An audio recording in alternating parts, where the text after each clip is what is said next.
My fellow Americans, ask not what your country can do for you, ask what you can do for your country. My fellow Americans, let us take that first step. Let us step back from the shadow of war and seek out the way of peace, and if that journey is 1,000 miles, or even more, let history record that we, in this land, at this time, took the first step. I have said that control of arms is a mission that we undertake particularly for our children and our grandchildren, and that they have no lobby in Washington. If more politicians knew poetry, and more poets knew politics, I am convinced the world would be a little better place in which to live.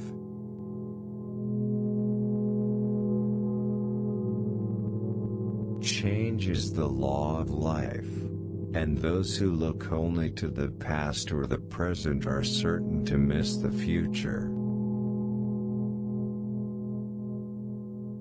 Children are the world's most valuable resource and its best hope for the future.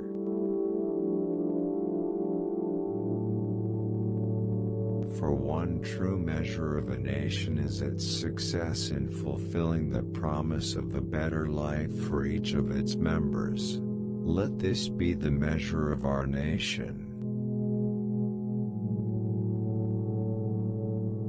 I am certain that after the dust of centuries has passed over our cities, we, too, will be remembered not for victories or defeats in battle or in politics, but for our contribution to the human spirit.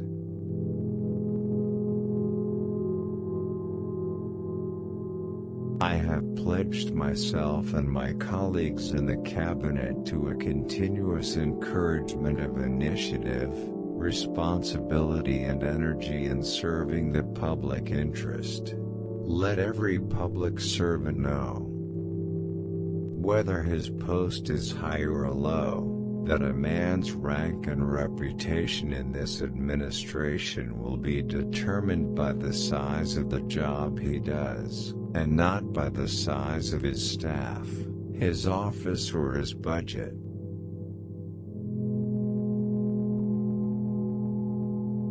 The success of this government, and thus the success of our nation, depends in the last analysis upon the quality of our career services.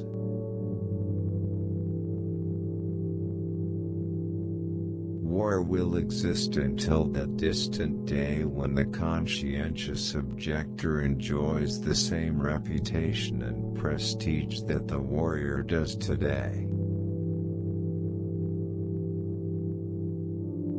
In the Chinese language, the word crisis is composed of two characters, one representing danger and the other, opportunity.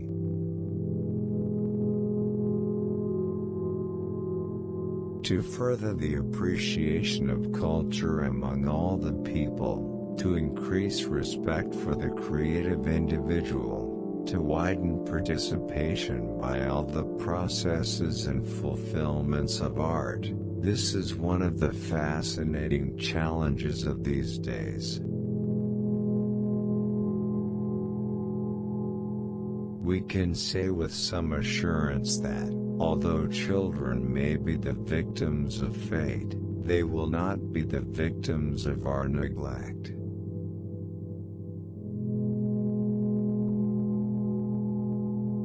I look forward to an America which will not be afraid of grace and beauty, an America which will reward achievement in the arts as we reward achievement in business or statecraft.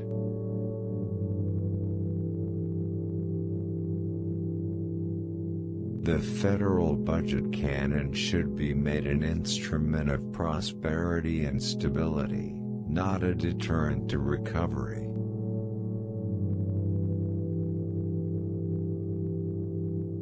We must never forget that art is not a form of propaganda, it is a form of truth.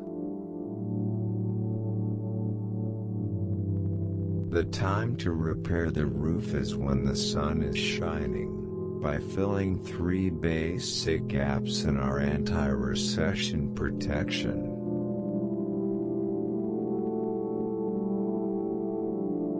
It may be different elsewhere, but democratic society, in it, the highest duty of the writer, the composer, the artist is to remain true to himself and to let the chips fall where they may.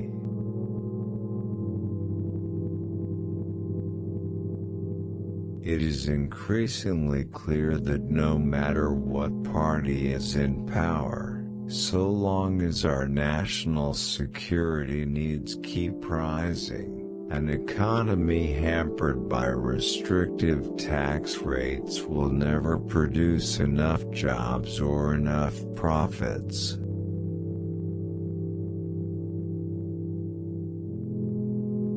Now let me make it clear that I believe there can only be one defense policy for the United States, and that is summed up in the word first.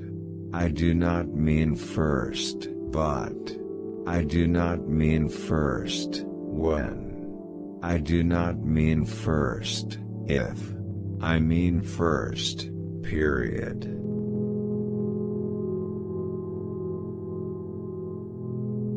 Too often in the past, we have thought of the artist as an idler and dilettante, and of the lover of arts as somehow sissy and effete. We have done both an injustice. The life of the artist is, in relation to his work, stern and lonely. He has labored hard, often amid deprivation, to perfect his skill.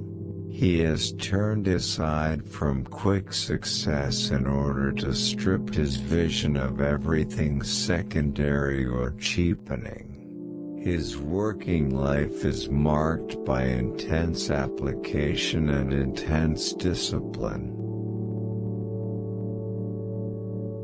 Our deep spiritual confidence that this nation will survive the perils of today, which may well be with us for decades to come, compels us to invest in our nation's future, to consider and meet our obligations to our children and the numberless generations that will follow. Rising tide lifts all boats.